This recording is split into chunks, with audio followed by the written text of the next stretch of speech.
This is not financial advice, not legal advice, for entertainment, educational purposes only. Anything I say is my opinion. Please don't make any financial decision based on anything I say in these videos. This is just an update on the lawsuit appeal that I have against Ken Griffin, Citadel, DTCC, FiNRA, and Robinhood. Okay?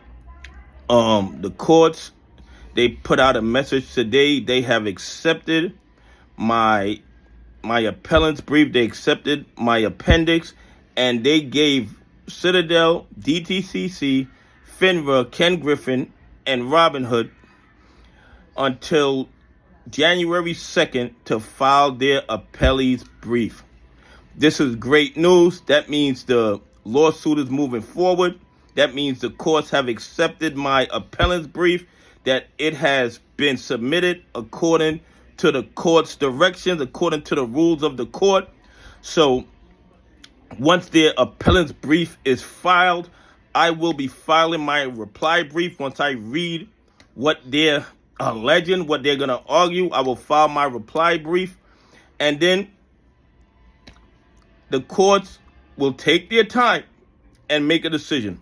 But hopefully what I asked the court to do, I would like oral arguments. I would like to argue this in front of the Court of Appeals.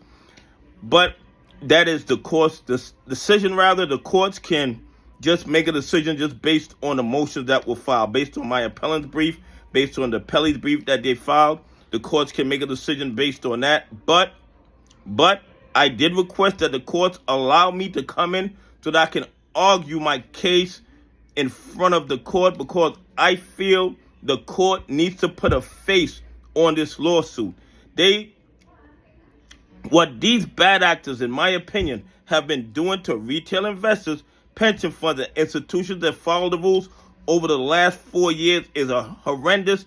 This is the biggest financial crime, in my opinion, in the history of the market. These guys are violating U.S. RiCO laws, U.S. antitrust laws, and it should not be tolerated. They are fighting tooth and nail not to turn over those blue sheets for the AMC and GME. And you know what, guys? We need that trading history.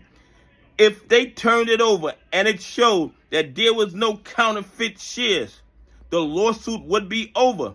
So why wouldn't they turn it over and end the lawsuit? They don't want to do that. And in my opinion, the reason they don't want to do that is because they know the blue sheets, the trading history, is going to be the smoking gun. And more than likely, it's going to force the SEC, the DOJ, and the FBI to do their job and enforce the rules of the market. But this is great news. The fact that the courts gave them a deadline to file their appeal lets me know that the courts have accepted my appellant's brief and accepted my appendix. But like always, I believe around December 30th, December 31st, they will be requesting an extension from the courts to drag the case out even further, because that is what they do. They're doing everything in their power to keep kicking the can down the road, because they don't want to turn over the trading history of AMC, GME, MMTLP, MULN, NEO, and all the other stocks that they've been manipulating through criminal activity by violating our RiCO laws, violating our antitrust laws, and with Citadel, violating our monopoly laws for the last 4 years. And they've been doing it a lot longer. It's just we've been paying attention for the last 4 years. Anyway, please leave some comments. Tell me what you think. Do you think it's great that the courts, the Court of Appeals, the Federal Court of Appeals, gave these bad actors a deadline, gave the defendants a deadline to submit their appellees brief? Anyway, have a great day. God bless, and I appreciate y'all on this journey with me.